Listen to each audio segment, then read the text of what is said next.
पनवेल, नवी मुंबई, रायगड परिसरातील बातम्या पाहण्यासाठी आमच्या मी साक्षीदार या यूट्यूब चॅनलला सबस्क्राईब करा। जागतिक महिला दिनानिमित्त 8 मार्च रोजी उलवे पनवेल या ठिकाणी महिला दिनाचे आयोजन करण्यात आले होते।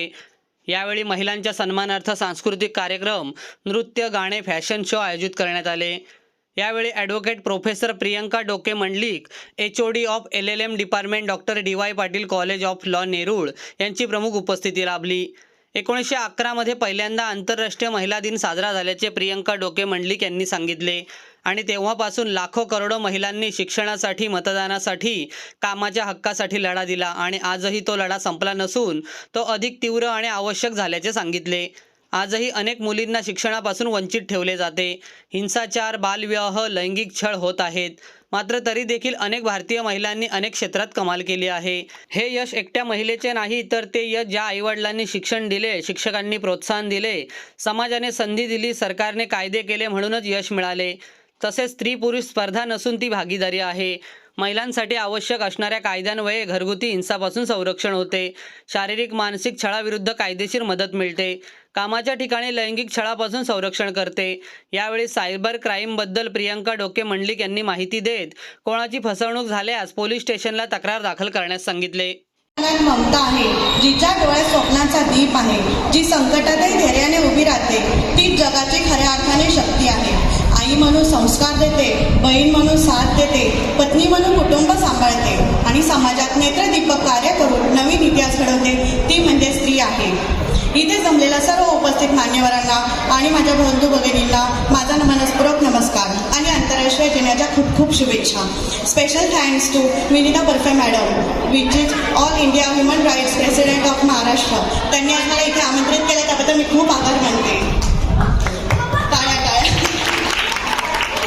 आज हा दिवस फक्त फुलांच्या गुच्छाने किंवा शुभेच्छा कार्ड्सने साजरा करायचा नाही, तर हा दिवस आहे स्त्री शक्तीच्या जागरणाचा, संघर्षाचा उत्सव, समानतेच्या लढ्याचा।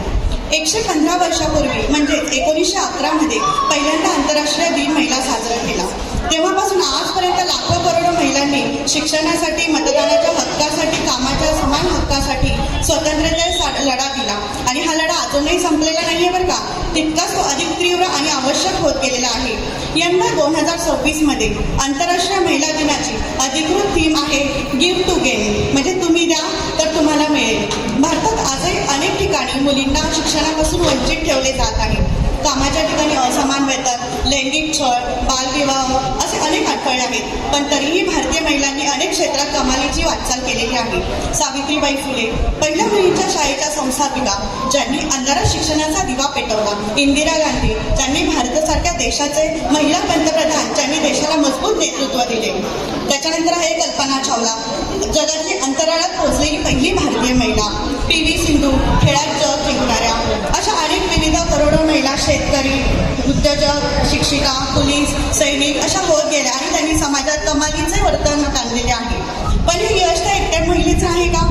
तर नाही, हे यश आहे सर्वांनी, ज्यांनी आईवडिलांनी शिक्षण दिले, शिक्षकांनी प्रोत्साहन दिले, समाजाने संधी दिली, सरकारने कायदा दिला, म्हणूनच हे आहे गिव्ह टू गेन। तर याचे सर्व श्रेय जाते डॉक्टर बाबासाहेब आंबेडकर यांना, की त्यांच्यामुळे आज मी सूट बूट घालून मुखात इंग्रजी शब्द, हातात माईक आणि या स्टेजवरती तुमच्या समोर उभे आहे, ते फक्त आपल्या बाबासाहेब आंबेडकरांमुळे। तर खूप जोरदार टाळ्यांनी यांचे आभार मानले पाहिजे। मित्रांनो, स्त्री पुरुष ही फक्त स्पर्धा नाही किंवा भागीदारी नाही। जेव्हा घरात पती पत्नी समान जबाबदाऱ्या उचलतात, जेव्हा ऑफिसमध्ये महिला पुरुषांना समान संधी मिळते, तोच खरा सामाजिक विकास आहे। आज मी तुम्हाला एक छोटीशी गोष्ट सांगते। एका छोट्या गावात मुलगी होती, तर तिला शिक्षणासाठी तिच्या वडिलांनी अलाव नाही केलं, का तर ती मुलगी आहे। त्यांचा असा समज होता की मुलीला शिक्षणाची गरज काय, पण नाही, त्या शिक्षकांनी त्या मुलीच्या वडिलांना समजावले की नाही, शिक्षणाची खूप गरज आहे आणि तिला शिष्यवृत्ती मिळवून दिली आणि आज ती डॉक्टर आहे आणि त्याच गावामध्ये शेकडो महिला तिथे शिक्षण घेत आहे। तर यासाठी मी खूप आभार मानते की आपला कायदा आपल्याला खूप मोठा बनवत आहे। तर संविधानाने काही स्त्रियांसाठी अधिकार दिलेले आहेत। भारतीय संविधानाच्या हक्काबद्दल बोलताना आपण डॉक्टर बाबासाहेब आंबेडकर यांचे नाव अत्यंत आदराने घ्यावे वाटेल, कारण भारताचे संविधान तयार करताना बाबासाहेबांनी स्त्री पुरुष समानतेचा भक्कम पाया घातला आहे। कॉन्स्टिट्यूशन ऑफ इंडियामध्ये स्त्रियांना अधिक मूलभूत हक्क दिलेले आहेत। उदाहरणार्थ आर्टिकल 14 सर्वांना कायद्यापुढे समानता आहे, आर्टिकल 15 स्त्री पुरुषांमध्ये भेदभाव करण्यास मनाई, आर्टिकल 16 नोकरीच्या संधीमध्ये समानता आर्टिकल 39 ज्याच्यामध्ये समान कामासाठी समान वेतन आहे. बाबासाहेब आंबेडकरांनी महिलांच्या हक्कासाठी हिंदू कोड बिल आणण्याचा प्रयत्न देखील केला. या कायद्यामुळे महिलांना मालमत्तेचा हक्क, विवाह आणि वारसा यामध्ये समानता मिळण्याचा मार्ग मोकळा झालेला आहे. म्हणूनच बाबासाहेब आंबेडकरांना स्त्रियांचे खरे मुक्तिदाते असेही म्हटले जाते. भारतीय स्त्रीला एका अर्थाने भाग्यवान म्हणावे लागेल, कारण अगदी परदेशात सुद्धा स्त्रियांना स्वतःच्या अधिकारासाठी रस्त्यावर उतरावे लागले. मात्र भारतातील स्त्रिया यांना संविधानाने लोकशाही अनुसार समानतेचा अधिकार बहाल केला आहे. केवळ आणि केवळ तो बाबासाहेब आंबेडकरांमुळेच हे प्रत्येक स्त्रीने लक्षात ठेवण्यासारखेच आहे. तर महिलांसाठी काही कायदे आहेत ते आपण थोडक्यात पाहूयात. तसे तर बरेच खूप आहेत. तर protection of women from domestic violence, ज्याच्यामध्ये घरगुती हिंसाचारापासून महिलेचे संरक्षण करते, मानसिक, शारीरिक, आर्थिक छळाविरुद्ध कायदेशीर मदत करते. डॉवरी प्रोहिबिशन ॲक्ट, ज्याच्यामध्ये हुंडा घेणे गुन्हा आहे. त्याच्यानंतर सेक्शुअल हॅरॅसमेंट ॲट वर्कप्लेस, म्हणजे तुमच्या कामाच्या ठिकाणी तुमची लैंगिक छळवणूकपासून तुम्हाला संरक्षण मिळते. त्यानंतर आहे अल्पवयीन मुलींचं लग्न रोखण्यासाठी कायदा. तर स्त्री सक्षमीकरणाचे महत्त्व काय आहे की आज आपल्या बऱ्याचशा महिला वैज्ञानिक आहेत, सैनिक आहेत, डॉक्टर आहेत, शिक्षक आहेत, प्रशासनिक अधिकारी देखील आहेत. परंतु आजही काही ठिकाणी स्त्रियांना शिक्षण, रोजगार आणि समानतेच्या संघर्षाचा करावा लागतो. त्यामुळे स्त्री सक्षमीकरणाचा ही केवळ महिलांची जबाबदारी नाही, तर ती पूर्ण समाजाची जबाबदारी आहे. तर आपण थोडक्यात दोन शब्द ऐकून घेऊया. Cyber law. तर सायबर लॉ, लोक बोलतात डेटा चोरी झाला. काही लोकांना माहिती आहे घर चोरी होतं, दुकान चोरी होतं, पण डेटा चोरी होणं म्हणजे नक्की काय?